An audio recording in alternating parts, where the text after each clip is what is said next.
Glórias a Deus. Segundo livro dos Reis de Israel, capítulo de número 7. Vamos ler os 4 primeiros versos.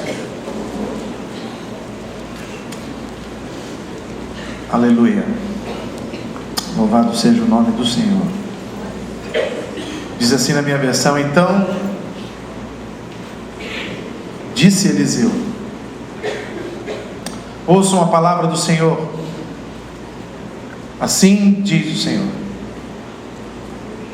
amanhã, quase a esse mesmo tempo, uma medida de farinha haverá por um ciclo,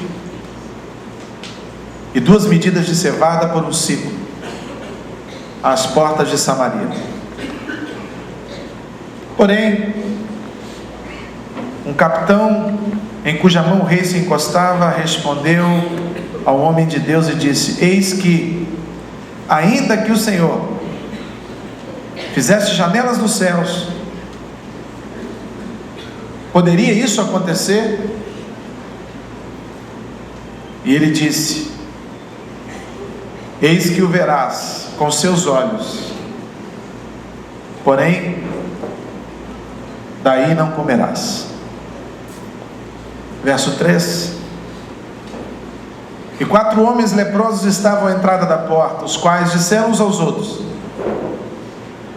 para que permanecemos até aqui para morrermos?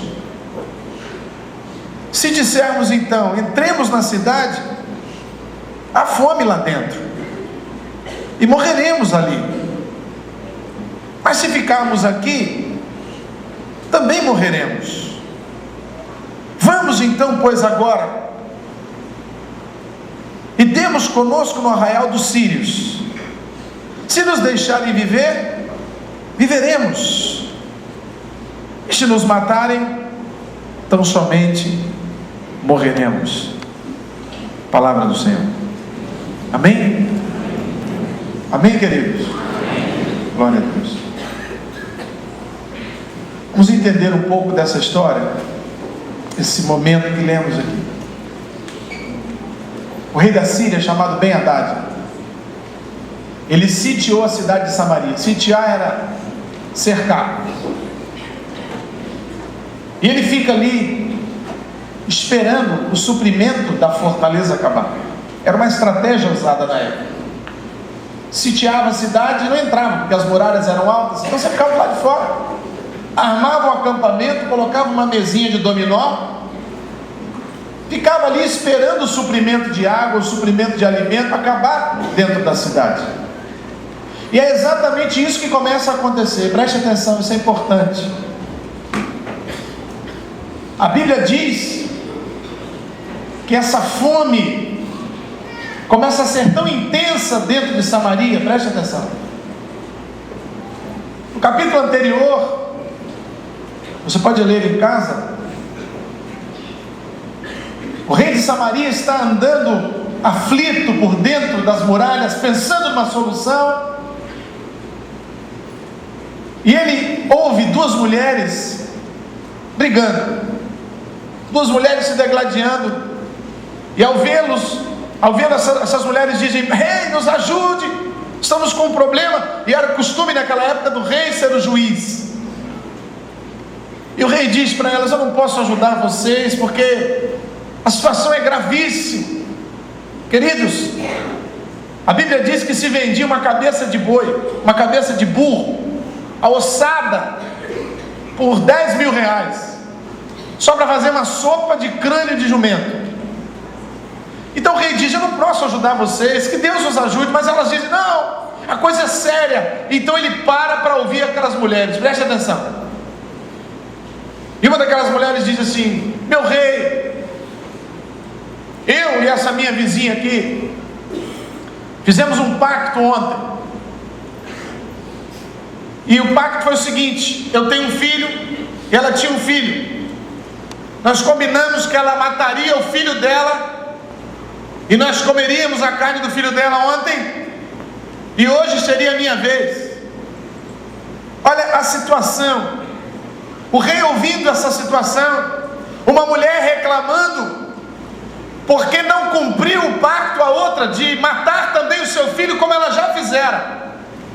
O rei fica tão indignado, ele rasga as suas vestes, como era costume, ele lança cinza sobre a sua cabeça, e ele sai chorando por dentro das muralhas, angustiado por ver aquela situação.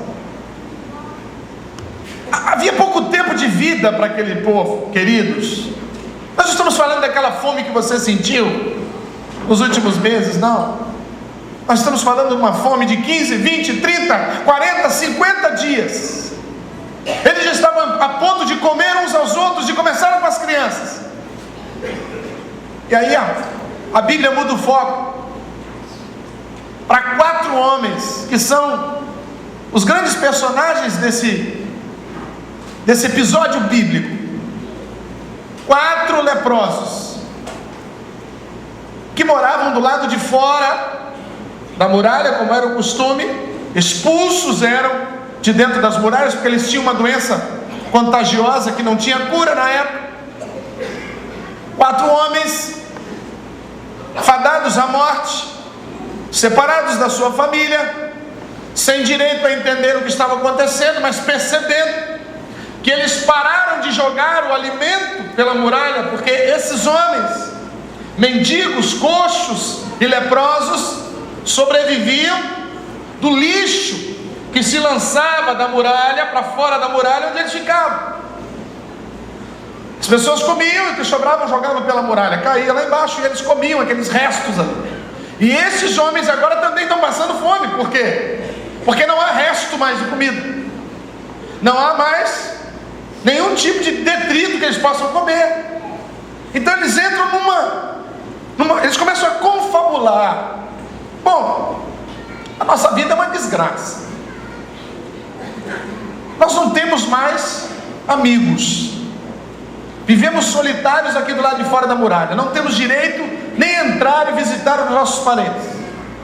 Vivemos das sobras, do lixo que cai das muralhas. Nosso tempo de vida é curto. Em breve a lepra vai carcomer as nossas extremidades e vamos a óbito. Eles pensam, bom, o que nós vamos fazer? Nós temos 3 opções, e eles falam das 3 opções. A primeira opção era entrar na muralha, entrar para dentro da cidade. Mas entrar para quê? Se lá dentro também não tinha comida. Então eles dizem, se a gente entrar, a gente morre. Segunda opção, continuarmos aqui do lado de fora, como vivemos aqui nos últimos tantos anos. Mas se a gente continuar aqui fora também, a gente vai morrer. E a terceira opção, e a mais louca, vamos enfrentar o grande exército da Síria. Vamos lá. Eles estavam agindo já como mortos-vivos, porque eles dizem assim, se eles deixarem a gente viver, vantagem. Se eles matar a gente já estava morto mesmo. Vamos lá. Para nós o que vier é lucro. Olha o estado psicológico, emocional desses homens. Vamos enfrentar, vamos lá no arraial dos sírios. Eles estão aqui cercando Samaria para matar todo mundo que está lá dentro. Nós pertencemos àquele povo, mas fomos renegados. Vamos lá. Se eles quiserem matar a gente, eles matem. Se eles quiserem deixar a gente viver, que a gente viva. Mas aqui, queridos, eu comecei a refletir sobre como muitas vezes nós nos encontramos numa situação parecida com a desses 4 leprosos. Eu sei que existem pessoas que estão aqui dentro hoje, que mesmo estando acompanhadas de outras pessoas, mesmo tendo o convívio familiar mínimo, e às vezes até trabalhando numa empresa que tem muitos funcionários, participando daquela confraternização básica na hora do almoço, pega um pedacinho da marmita de um, joga para o outro. Mas eu sei que ainda assim existem pessoas aqui que se sentem absolutamente leprosas, não fisicamente, mas discriminadas, se sentem rejeitadas, se sentem incapazes, se sentem humilhadas, dependendo de favores. Eu sei que muito provavelmente existem pessoas aqui assim, Em alguns momentos preferiam estar do lado de fora da casa, preferiam estar do lado de fora da sociedade, escondidos, sobrevivendo e não vivendo, apenas sobrevivendo, passando o tempo, esperando que algo aconteça, acomodados do lado de fora das muralhas, aceitando o fardo que lhe foi imposto por uma enfermidade, o fardo que lhe foi imposto por uma traição conjugal, por uma infidelidade de um sócio nos negócios, aceitando o fardo de um preconceito social, de um bullying que sofreu na infância, aceitando a falência financeira, acomodados do lado de fora da estrutura que a gente chama de mundo feliz. Todo mundo é feliz que está dentro do muro, mas nós estamos do lado de fora. Todo mundo é feliz porque tem uma casa, porque tem um carro, porque tem uma família, porque tem isso, porque tem aquilo, e eu não tenho isso, então eu sou um infeliz. Mas eu não posso me matar, e eu não quero me matar, então eu fico aqui acomodado na beirada da muralha, esperando o milagre dos céus. Talvez alguns aqui gostam de fazer uma fezinha na cena, na loto, no jogo do bicho, ou sei lá, em outro lugar, e talvez fique ali naquela expectativa, né? 3, 12, 33. Ficam ali, a cada vez que tem um sorteio, o coração palpita, até as pedras que a pessoa cantar não ser de acordo com aquela que ele está na mão, e aí ele volta para o mundinho dele de novo, e fica nesse ciclo vicioso, para se adaptar a uma vida de lepra emocional, fica nesse ciclo vicioso para se adaptar a uma vida de renegado da sociedade, às vezes renegado da própria família. A família que o nutria quando era jovem, agora o rejeita, porque às vezes é um viciado, é uma pessoa que bebe demais, é uma pessoa que tem problema financeiro de consumismo, carrega algum fardo de alguma enfermidade, é uma pessoa que tem um temperamento difícil. E essas lepras do século 21, elas vão fazendo com que as pessoas se tornem leprosas diante do computador. Porque quando eu estou no computador, eu coloco a máscara que eu quiser. E no computador, eu posso me apresentar como Alain Delon, 1,85 m, olhos azuis, ninguém está me vendo. Eu ainda vou lá no YouTube, no próprio Google Imagens, pego uma imagem de um gatão e coloco lá e falo assim: esse sou eu. E ali eu posso dizer que eu sou alegre, ali eu posso dizer que eu sou feliz, ali eu posso dizer que eu tenho um carrão, ali eu posso dizer que moro de frente para o mar, ali eu posso dizer um monte de coisas. Eu crio uma realidade virtual e me escondo atrás da muralha existencial. Eu crio um cenário global e me enclausuro dentro das minhas próprias paranoias. Eu crio um artefato, uma máscara de carnaval, de Alequim, aquele que sorri, mas no fundo, dentro da minha alma, eu estou vivendo muito mais como um mendigo, como um bate-bola, como a gente diz lá no Rio de Janeiro, né? Tem carioca aqui e fala amém. Amém. Olha como tem carioca nessa igreja, misericórdia. E lá no Rio, no carnaval, tinha, na minha época, né, tinha o tal do bate-bola. Não sei se tem mais isso. Tem ainda? Tem. Pois é. Capixaba não sabe do que a gente está falando, não. Ele é uma espécie de um mendiguinho que vinha batendo bolinha, batendo um saquinho de leite atrás da gente e cascava fora de medo. E quando acaba o carnaval, quando acaba aquele período, quando acaba aquela premiação, aquele sorteio, aquele evento qualquer que te dava esperança, quando ele termina, você volta para a sua realidade e vai para a beirada da muralha e fica olhando para cima ver se cai algum tomate podre para você comer. Quando aquele evento passa, você vai para a muralha e vê se sobra pelo menos uma mãozinha de carinho, pelo menos uma gotinha de amor, de compreensão, pelo menos um bom dia, meu filho, ou talvez bom dia, papai. O mundo está vivendo hoje uma lepra emocional. E eu ainda sou de um tempo, e quero crer alguns aqui, que quando chegava na casa de pessoas mais velhas, do pai, da mãe, abaixa a cabeça e fala: benção, papai, a benção, mamãe. Eu não sabia nem o que significava isso, mas me ensinaram assim. E alguns filhos hoje só chegam perto do pai no dia 5, e sabe que o pai recebeu um troquinho, e o velho está ali contando as moedinhas, com aquele monte de conta, e ele chega: ô paizão, fala véi. Véi véi é você amanhã.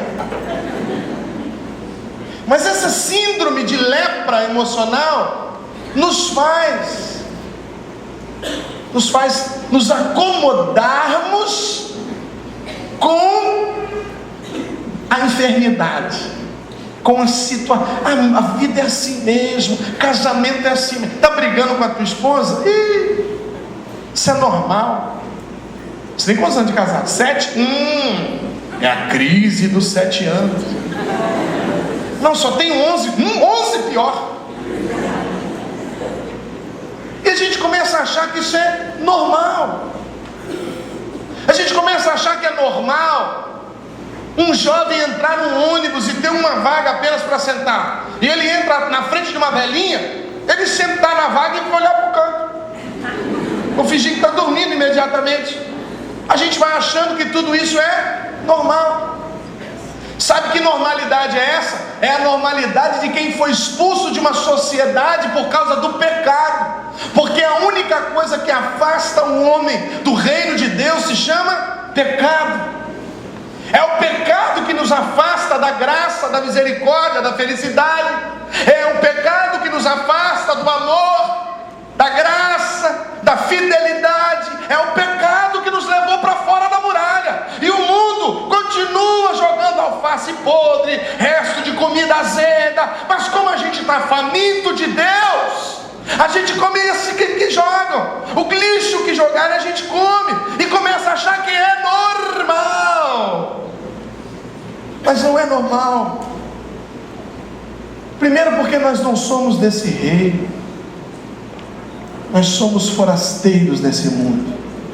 O nosso reino é outro.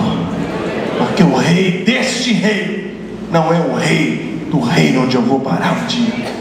É Jesus Cristo de Nazaré. Mas eu fico pensando, quantas vezes você já não pensou dessa forma: será que eu entro? Será que eu saio? Será que eu converso? Será que eu fico calado? Será que eu peço demissão? Será que eu envio um currículo? Será que eu tenho que pedir perdão mais uma vez? De novo? Não é possível. Será que eu tenho que me submeter? Será que eu tenho que entrar nesse negócio? Será? E a gente fica procurando uma saída mais fácil. Escuta, isso é importante. Diga: nem sempre a saída mais fácil é a melhor. Talvez se eu tivesse no lugar daqueles leprosos, eu tentaria entrar na cidade, pelo menos eu ia morrer com os meus irmãos. Eu sei. Talvez você dissesse: não, vou ficar aqui mesmo.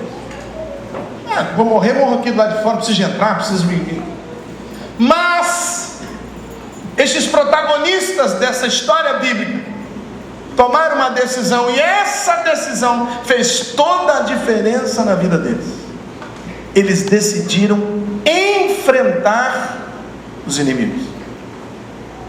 E o título da mensagem de hoje é: o poder do enfrentamento.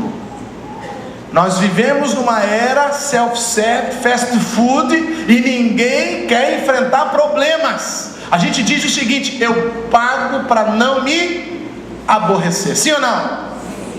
Só que muitas vezes, querido, Deus do alto céus espera que você se levante da sua acomodação, porque tem gente aqui que o casamento está morrendo, mas ele não sabe ainda se vai ficar parado ali ou se vai esperar morrer. Tem gente aqui que os filhos estão indo para o beleléu, mas ele não sabe se continua sendo condescendente com o pecado do menino, continua fazendo um quartinho para o filho transar com a namorada, porque é melhor em casa do que no motel, pastor, aleluia.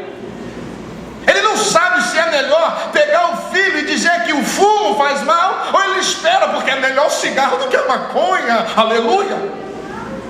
Ele não sabe se ele chama o filho para uma conversa porque o filho mentiu, porque transgrediu, porque copiou a cola, fez uma cola da prova, e ele chama ele agora porque ele é melhor ele colar na prova, pastor, do que ficar sem um diploma.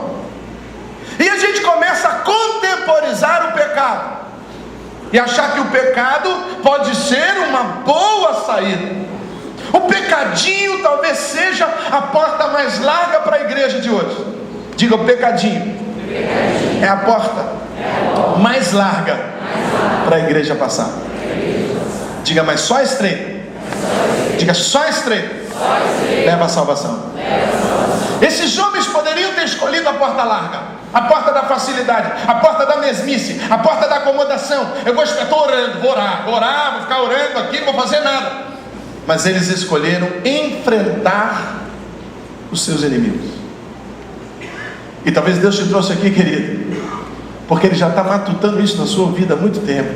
Está falando para você, rapaz, essa situação não vai mudar se você não enfrentar. Tem uma frase que eu gosto de dizer muito, eu aprendi há algum tempo e falo sempre: não murmure daquilo que você tolera. Não reclama daquilo que você tolera, não. Se você não quer tolerar, enfrenta. Está com problema no casamento? Pastor, preciso sentar e conversar aqui. Eu, você, minha esposa, preciso de um conselheiro para me ajudar, porque eu estou com um problema. Está com problema com o filho? Procura alguém que pastor, você passou por isso, você tem um filho da idade do meu, me ajuda, entra com providência nisso daí. Agora tem muita gente que prefere ficar encostado na muralha esperando cair uma alface podre.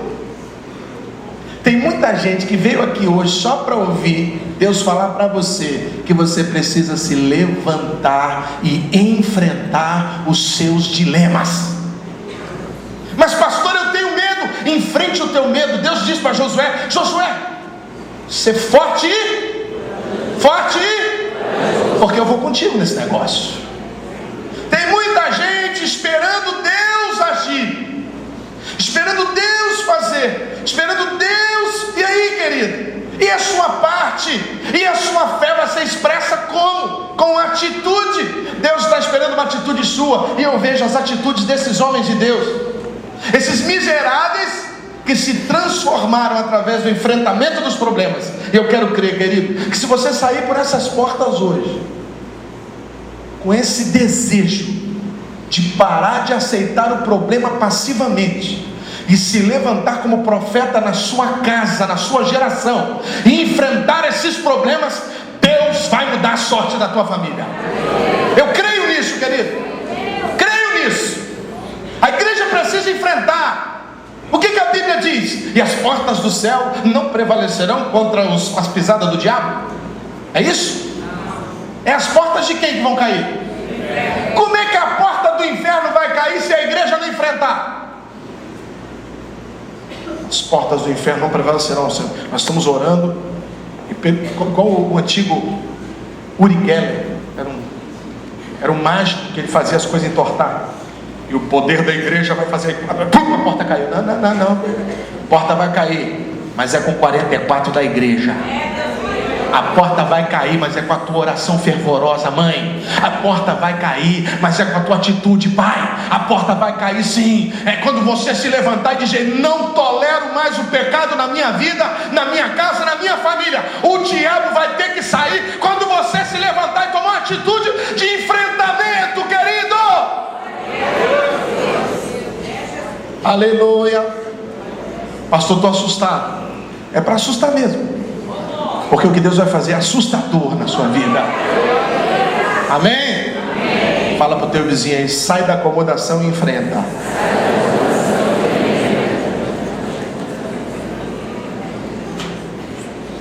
Aleluia. Vamos ler do verso 5 em diante. Vamos ver o que esses malucos fizeram.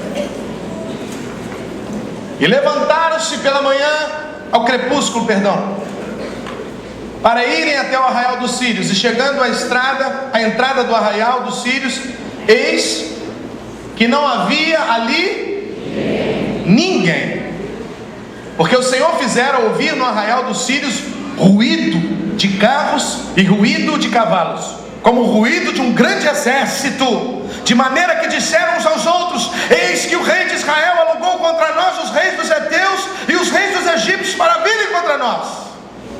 Pelo que então se levantaram e fugiram no crepúsculo, deixaram suas tendas, seus cavalos, seus jumentos, seu arraial como estava, e fugiram para salvar as suas vidas. Chegando, pois, os leprosos na entrada do arraial, entraram numa tenda, comeram, beberam, tomaram um pouco de prata, um pouco de ouro, umas roupas bonitas, e foram e esconderam. Então voltaram, entraram em outra tenda, e dali também tomaram alguma coisa e se esconderam. Presta atenção, olha para mim. Olha os leprosos indo para lá. Foi bom te conhecer. Valeu. Tudo bem, pega meu dedo aí que caiu no chão.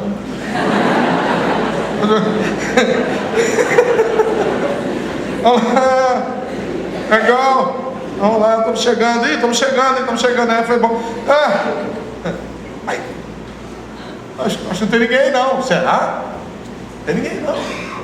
Meu Deus, tem um cavalo lá. Não, se os cavalos estão aí, estão ali. Esconde daqui, esconde dali, esconde daqui, esconde dali. Aí um mais espertinho, né? Talvez aquele que estivesse mais morto mesmo lá.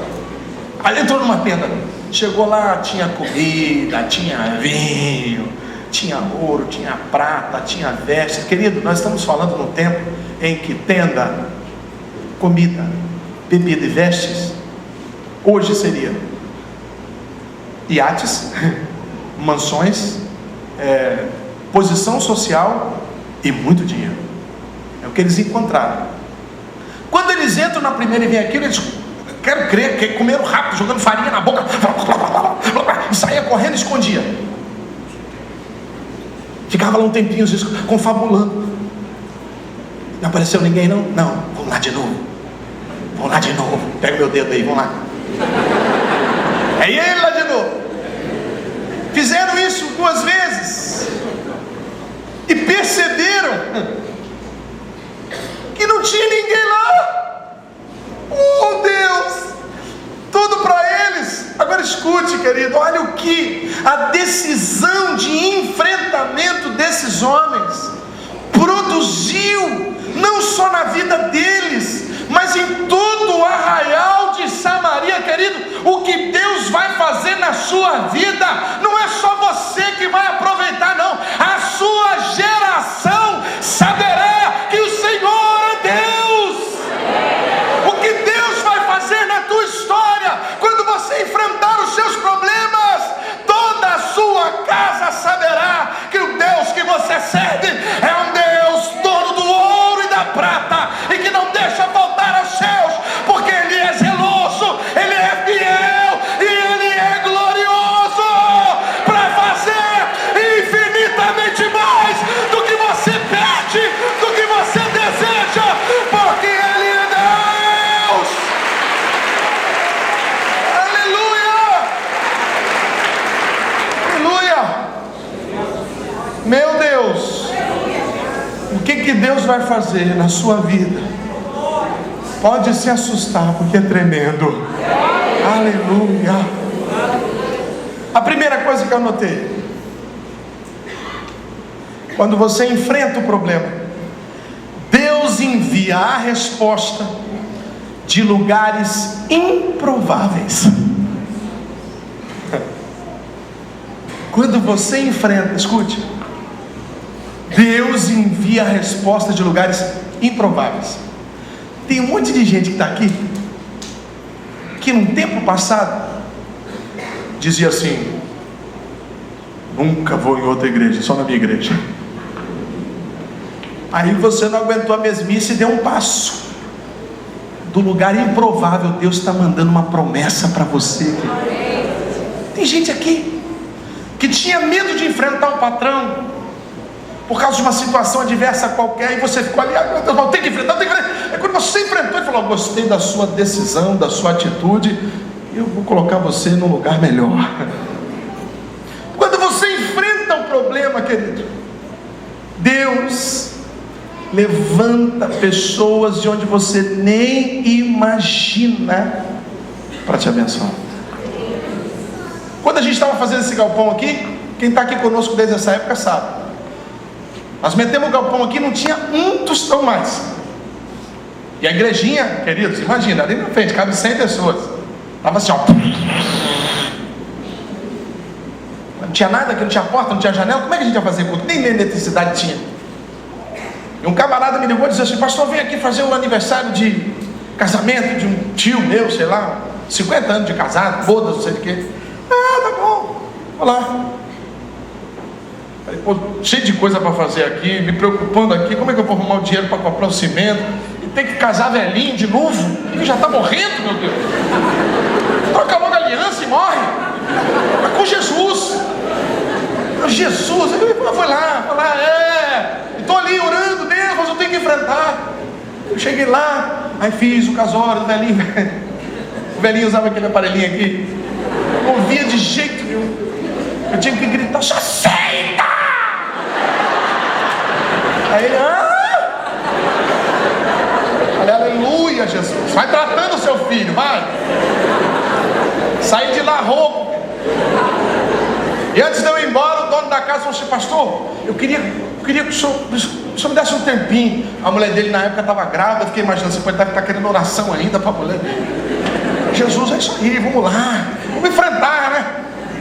Com vontade de vir embora já, e rodei daqui, tentei sair de fininha. Não, mas não estou indo embora, não, vamos lá. Aí me chamou no canto assim com a mulher dele, eu já preparando a mão para orar. Ele falou: pastor, nós estávamos orando aqui com a minha esposa e nós queremos abençoar o seu ministério. Ah, que legal. Benção. Fiquei até mais feliz. Ah, legal, ele me deu o cheque dobrado. E eu, claro, cordialmente botei no bolso. Não consegui enxergar. Não consegui. Aí botei no bolso. Passando um perrengue já comendo cabeça de jumento, já igual aqui em Samaria. Aí oramos ali, agradeci e tal, eu com a minha fé desse tamanhozinho assim. Aí entrei no carro e não aguentei a onda, né? Tá dirigindo embora, eu, uau!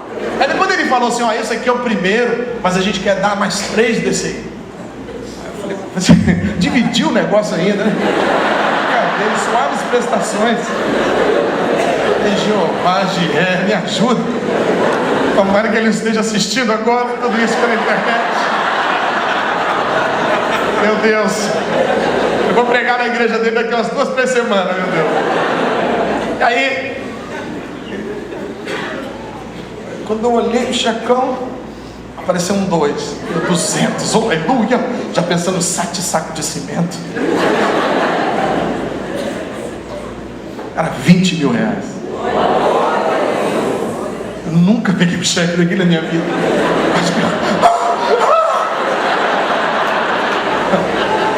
Aí, cheguei aqui na igreja, a gente falou, todo mundo e tal, e eu fiquei quietinho esperando o mês acabar. Ele falou que ia dar outro.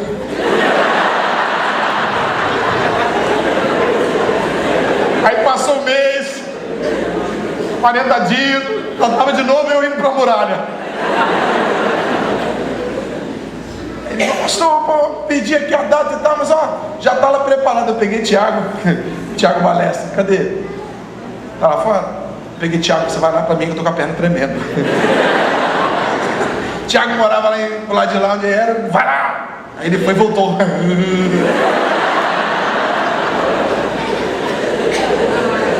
Escute, dos lugares improváveis, Deus chama a existência o que não existe, porque Ele não abre portas. Diga: Deus não abre portas. Diga: Ele cria portas. Aleluia. Ele vai consegue abrir uma porta e criar uma porta em você, querido. Aonde você menos espera, Deus vai abrir uma grandiosa porta. Se você enfrentar os seus problemas, querido, te prepara, porque Deus vai operar um milagre de onde você menos espera. Aleluia! Louvado seja o nome do Senhor. Fala para uns 2 ou 3 aí, enfrenta, querido.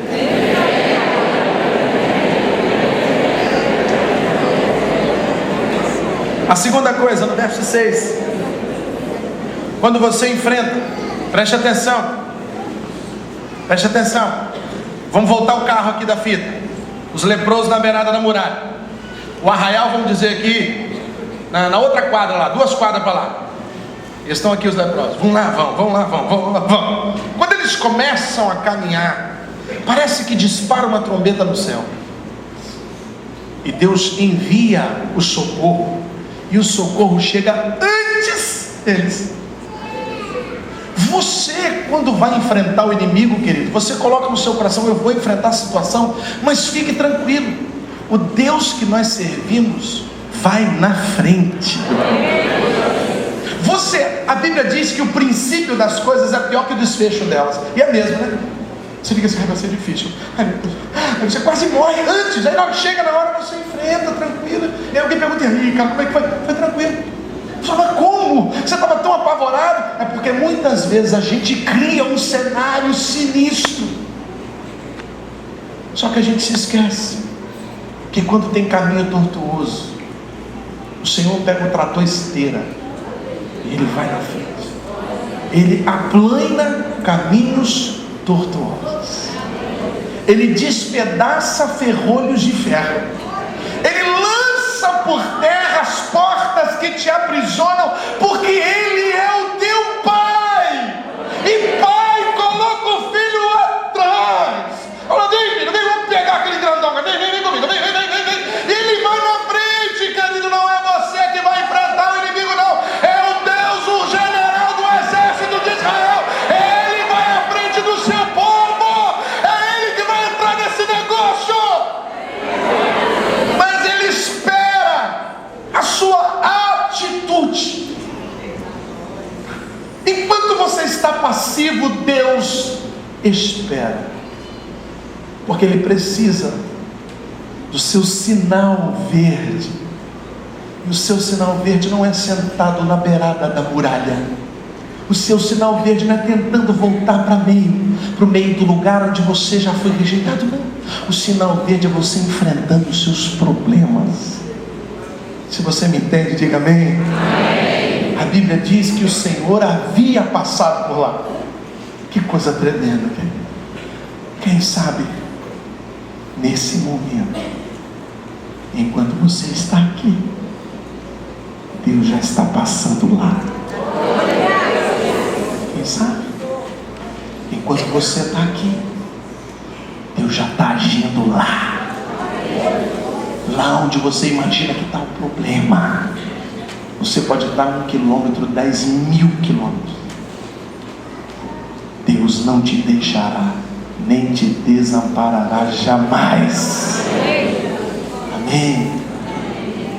Bota a mão no ombro de quem está do teu lado e olha firme no olho dele e fala assim: enfrenta esse problema.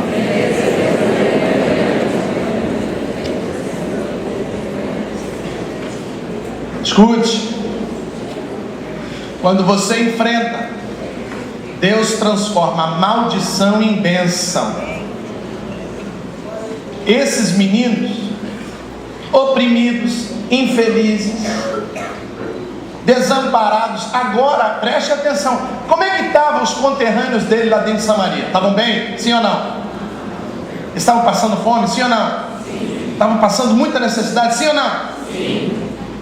Sabe quem nesse momento que nós lemos está com tudo? Os leprosos.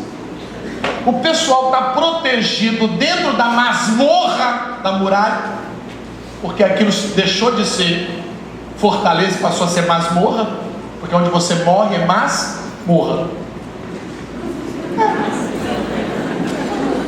Era uma fortaleza de proteção, agora morra. Estão lá morrendo, estão dentro da masmorra, enquanto os leprosos discriminados estão, ó, enchendo o talo, bebendo, comendo, fazendo festa, jogando moedinha de ouro pra cima, colocando aquelas coisas igual quando tem nos filmes de Minas do Rei Salomão. O cara joga aquele monte de coisa cheio de colar, andando de um lado para o outro, nadando no meio da pataria. É isso aí. A maldição que estava sobre os leprosos, Deus transformou em bênção. Agora você imagina se eles permanecem na muralha. Os sírios já não estavam mais lá, mas ninguém sabia. E se eles, que estavam do lado de fora das muralhas, não sabiam que os sírios já tinham ido embora, quanto mais aqueles que estavam morrendo dentro da muralha.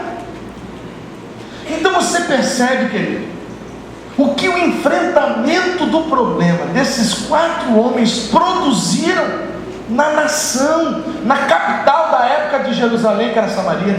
Olha que coisa tremenda. Aqueles mendigos agora são os milionários. Aqueles que ninguém queria falar com eles, agora todo mundo quer falar com eles. É assim que Deus faz. Quando a gente se encontra com a graça de Cristo, enfrentando os nossos fantasmas religiosos, Deus transforma. Deus transforma um infiel num homem honrado. Deus transforma um viciado num conselheiro. Deus transforma uma adúltera numa auxiliadora idônea. Deus pega o falido e transforma num empregador. Deus pega aquele que é desorientado e coloca ele para ser mestre, para orientar. Deus transforma o luto em festa. Deus pega a maldição que estava sobre a sua vida. Quando você se levanta e enfrenta a situação, Ele diz: eu vou transformar. Não vale mais encantamento sobre a vida deste homem. Ele fez uma metanoia na vida dele, ele mudou. Ele não aceita mais o estado que ele estava, o estado do pecado, o estado do abandono, o estado da solidão. Ele não aceita mais. Ele quer o melhor dessa terra, então é o melhor dessa terra que ele vai ter. O grande problema da humanidade hoje é que ela se acomoda dentro da bênção que o diabo construiu.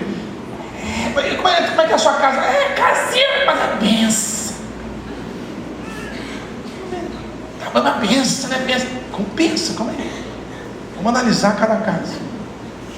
A sua família está arrebentada, mas é bênção, né? Bênção. Calma aí, meu. Olha, pastor, minha família está arrebentada, mas eu estou enfrentando esse problema.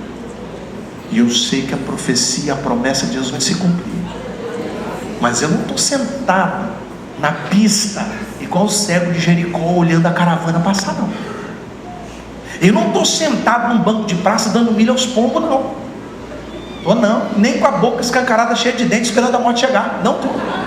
Não estou não. Eu estou de pé e estou enfrentando os meus dilemas. Acordo cedo, pastor. Às vezes eu estou doente, estou passando mal, mas eu vou batalhar, eu vou estudar, eu quero melhor. Me inscrevi num concurso, não tenho idade para começar, eu vou enfrentar essa situação. Se fui religioso, se não fui, não quero nem saber, eu quero é Deus.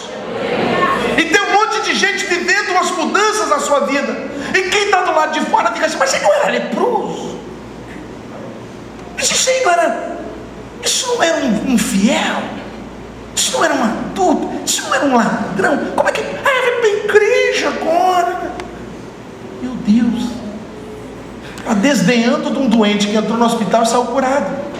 Você já imaginou se a gente fizesse isso com o hospital também? Cadê aquele machucado que você estava? Cadê aquela ferida exposta? Não, foi lá no hospital, curou. Ih, curou! E agora vai para o hospital e cura. E a gente está ouvindo isso da igreja. Agora você vai para Cristo e salvou seu casamento. Claro que é assim. Porque quando eu estou em Cristo, as coisas ficam novas. Quando eu estou em Cristo, a condenação fica de lado, querido. Quando eu estou em Cristo, eu sou uma nova criatura mesmo. Você pode falar o que você quiser, mas a igreja é o hospital que cura a ferida do pecado. Na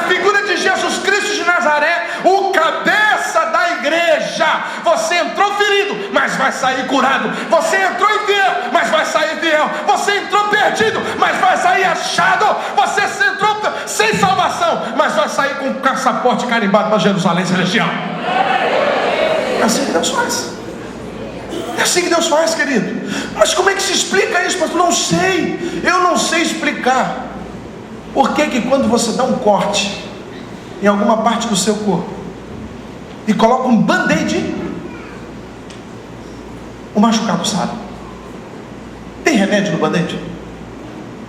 Tem alguma poção mágica no band-aid? O band-aid, ele é um figurante. A própria carne humana, ela se encarrega de matar aquelas infecções que estão ali, aquelas inflamações, e cicatrizar o lugar da melhor forma possível. Da mesma sorte, querido, quando você vai para diante de Cristo, a igreja funciona como um band-aid. Ela só cobre você, mas quem faz o milagre é aquele que te formou no ventre da sua mãe. Ele é o responsável pelo milagre na sua vida.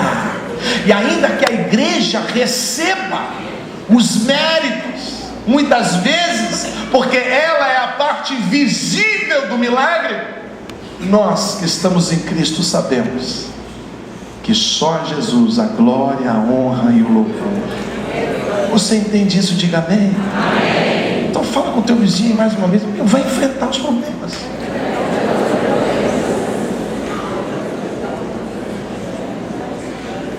Vamos ler o verso 9. Aqui tem uma coisa interessante também, importante você entender. Vê se tem alguém perto de você que está sem Bíblia, estende o seu bracinho assim, ó.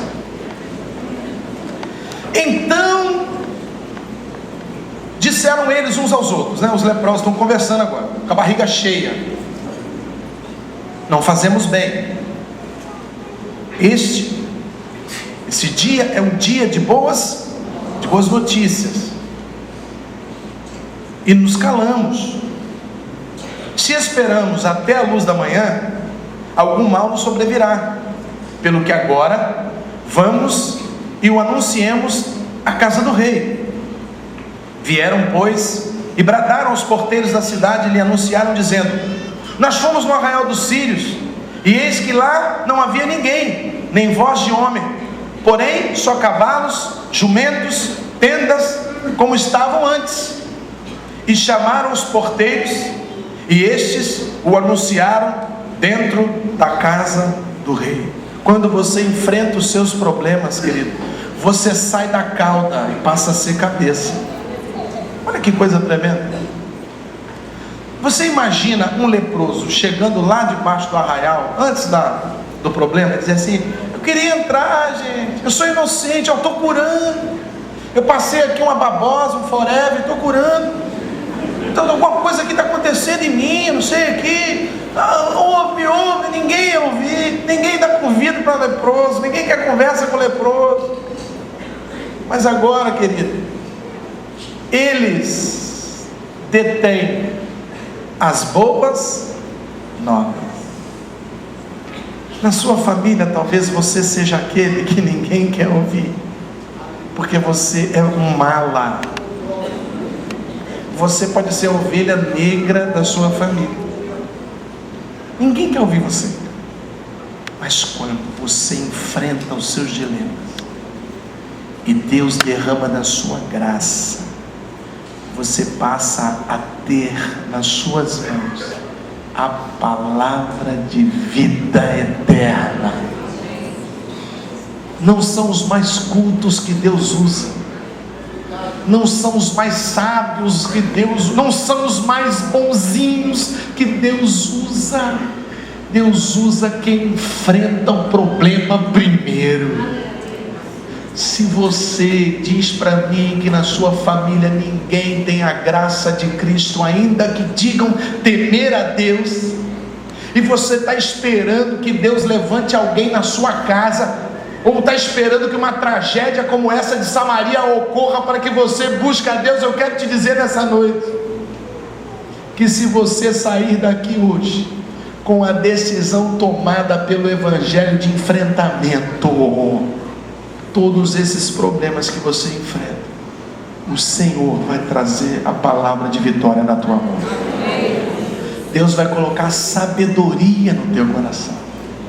As pessoas que não te ouviam porque você é um chato, vão querer dizer assim: fala mais desse Jesus, fala mais desse negócio de igreja, canta mais um hino para mim, canta mais um cântico para mim, fala mais de Jesus, fala mais desse amor. E essas pessoas, querido, que antes te hostilizavam, agora vão parar tudo que estão fazendo só para ouvir você falar das boas novas de Jesus Cristo de Nazaré.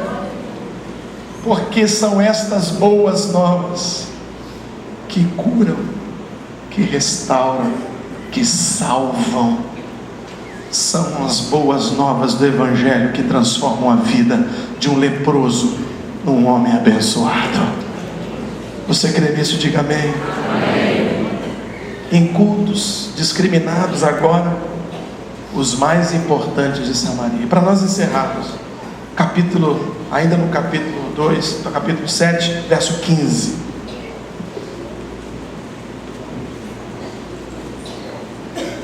Foram após ele até o Jordão, e eis que todo o caminho estava cheio de vestes de aviamentos, que os sírios apressadamente lançaram fora. E voltaram os mensageiros e o anunciaram ao rei.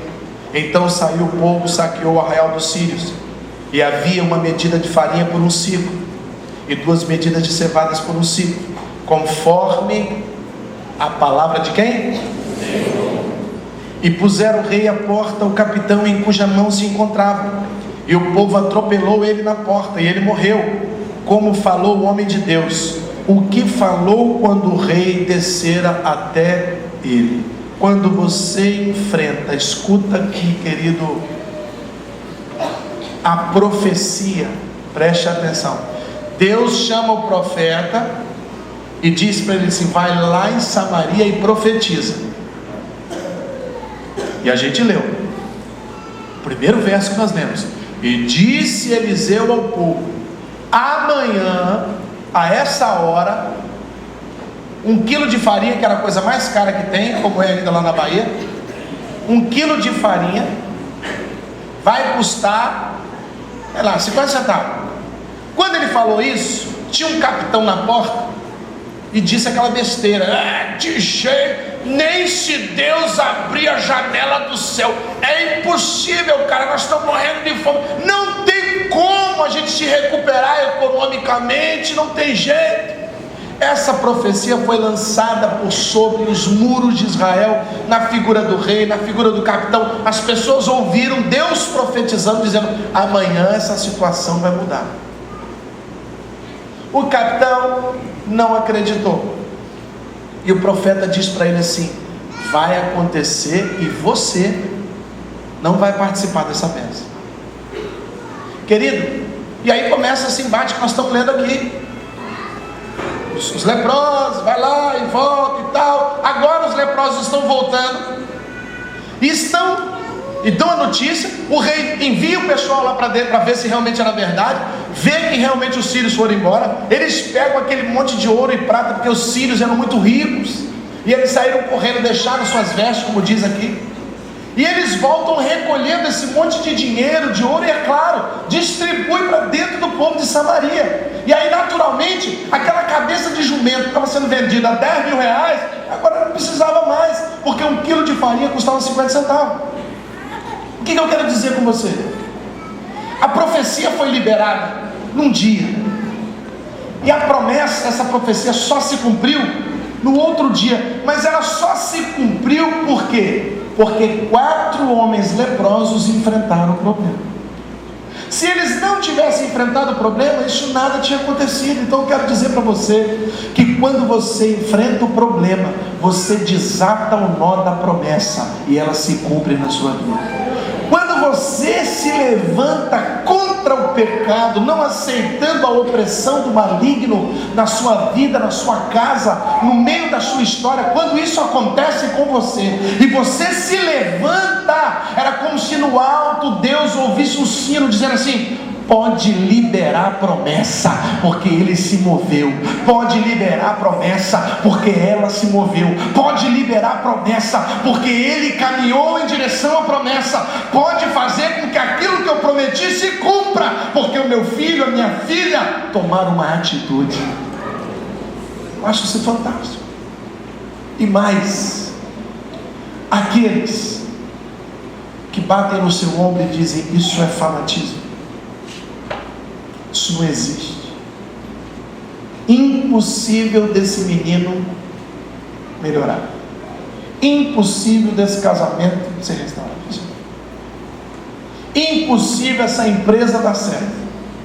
Mas aqui, olha, Deus falou, eu estava ouvindo um louvor, eu estava lendo a Bíblia, Deus ministrou meu coração, ou o pastor falou, um obreiro falou, um homem de oração falou, e ele falou que ia mudar a situação. Tem sempre aquele capitão que fica do lado da porta e bate no seu ombro e fala assim: nem se Deus abrir a janela do céu, querido, esquece, tira o seu cavalinho isso não vai acontecer. Queridos, quando Deus promete que você enfrenta, a promessa se cumpre. E quem não acreditou, não usufrui da promessa. Quem não toma isso como uma verdade, fica de fora. Na passagem especificamente, o camarada acabou morrendo. Mas Deus no Novo Testamento não anda por aí jogando raio nas pessoas. Nós estamos no tempo da graça, mas uma coisa acontece, é a morte espiritual. Porque a pessoa que já não crê mais nos profetas e nas profecias, perdeu a sua fé. E a fé é a única coisa que nos liga a Deus. Quem não tem fé, perdeu a sua salvação. Quem não tem fé, perdeu a possibilidade de viver as promessas de Deus. Quem não tem fé, ouve as profecias, vê, mas não vive elas. Deus não te chamou para ser espectador de milagres, porque o milagre não é mais importante do que aquele que faz o milagre. As pessoas querem ir na igreja hoje para ver milagres, e vem, mas Deus não se agrada do homem que fica atrás de milagres. Ele disse para Tomé: Tomé, você creu porque viu o milagre, mas bem-aventurados serão aqueles que não verão, mas crerão. Deus não foi na cruz do Calvário simplesmente para que você tivesse a propriedade de visualizar milagres. Deus foi na cruz do Calvário para que a sua vida fosse um milagre. Deus não se materializou durante um tempo aqui, 30 e poucos anos na terra, padeceu todavia dolorosa, para que pessoas fossem curadas, restauradas de visão, de enfermidade, ou isso ou aquilo. Ainda que tudo isso seja um benefício da sua misericórdia e da sua graça. Deus foi à cruz do Calvário, querido, para que você e eu pudéssemos ser transformados. E tem muita gente que conhece a Deus, vê os milagres de Deus na televisão, na vida de parentes, na vida de amigos, mas a vida dele nunca é o cenário do milagre de Deus. Ele apenas é um espectador da glória, da graça e dos prodígios de Deus. Mas Deus te chamou aqui nessa noite, querido, porque Ele quer que você seja o alvo do milagre que Ele vai operar. Deus quer fazer algo na sua vida, e não através da sua vida, ainda que seja acrescentada a nós. Quando nós buscamos o reino de Deus e a sua justiça, as demais coisas que esperamos e precisamos. Mas Deus quer que você se coloque como o alvo da misericórdia e da graça dele. Estes homens,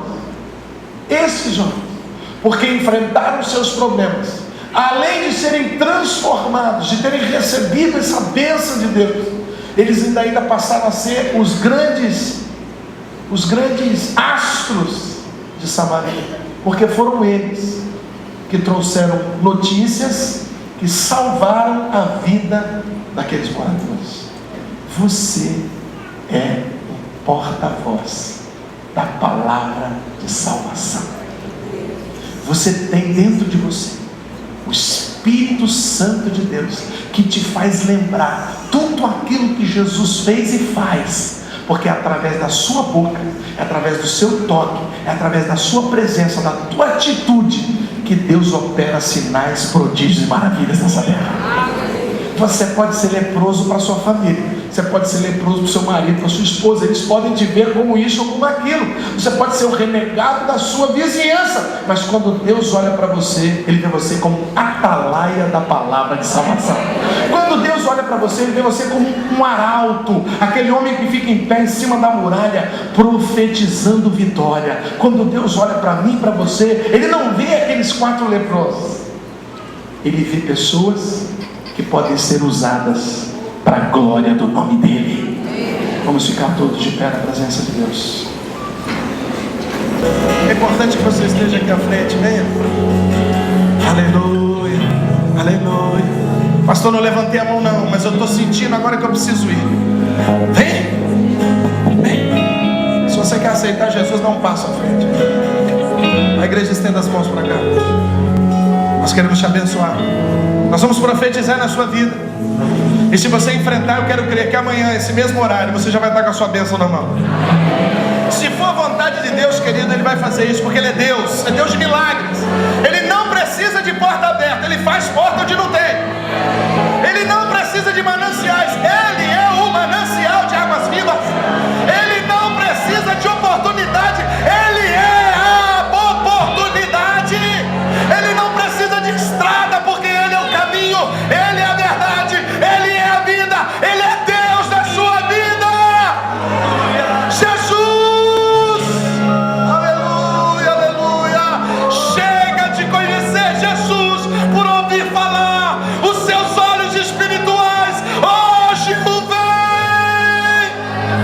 Chega de conhecer Jesus pelo milagre da vida do outro. Você hoje é o milagre de Jesus Cristo de Nazaré. Aleluia. Vamos orar juntos. Vamos orar juntos. Feche os seus olhos, eu vou orar junto com você. Vamos orar todos juntos. Aquieta o teu coração nesse momento, queridos. Aleluia. Aquieta. E deixa Jesus tratar você. Ele já está aí. O Espírito Santo já está aí com você. Você pode sentir a presença do Espírito de Deus. Você pode sentir que algo está acontecendo dentro de você. Você pode sentir que algo está acontecendo dentro de você. É a manifestação do Espírito já libertando você, tirando amarras, tirando prisões. É o Espírito de Deus fazendo a obra na sua vida, querido. Aleluia. Ore comigo, diga assim: Deus. É importante que você diga Deus, nessa noite eu entendi que a muralha não é o meu lugar.